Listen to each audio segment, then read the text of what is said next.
Բարև ձեզ, այսօր ուսումնասիրում ենք 4-րդ թագավորաց 19 եւ 20-րդ գլուխները, որտեղ տեսնում ենք աղոթքի զորությունը, Աստծո հրաշքը ու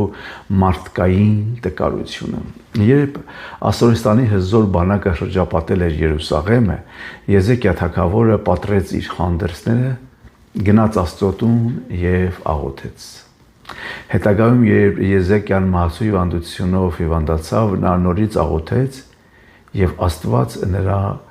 տվեց եւս 15 տարվա կյանք։ Եզեկիան աղոթեց իր ժողովրդի փրկության համար, բայց Հիսուս Քրիստոսը մեր մեծ բարեխոսն է։ Գեթսեմանիում եւ խաչի վրա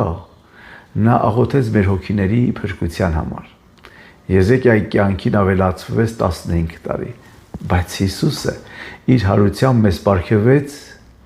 այո, ճիշտ է, հավիտենական կյանք։ Նա հաղթեց ոչ թե միայն երկրավոր թշնամուն, այլ վերջնականապես հաղթեց մահվանը։ Ինչ է սա նշանակում մեր կյանքի համար այսօր։ Առաջինը աղոթքի զորությունը, երբ կանգնած ես անլուծելի թվացող խնդրի կամ հիվանդության առջև, մի տարածիր վախը, տարածիր քո աղոթքը Աստծո առջև, Հիսուսը լսում է քեզ։ Երկրորդը զգուշություն հպարտությունից։ 20-րդ գլխում Եզեկիան Բաբելոնի դեսպաններին ցույց տվեց իր բոլոր գանձերը, մոռանալով, որ դրանք Աստծո շնորհն էին։ Հիշիր, քո կյանքի ամեն օրհնություն եւ հաղթանակ Հիսուսի շնորհն է։ Այսօր վստահիր քո աղոթքները Քրիստոսին եւ ամբողջ փառքը տուր նրան։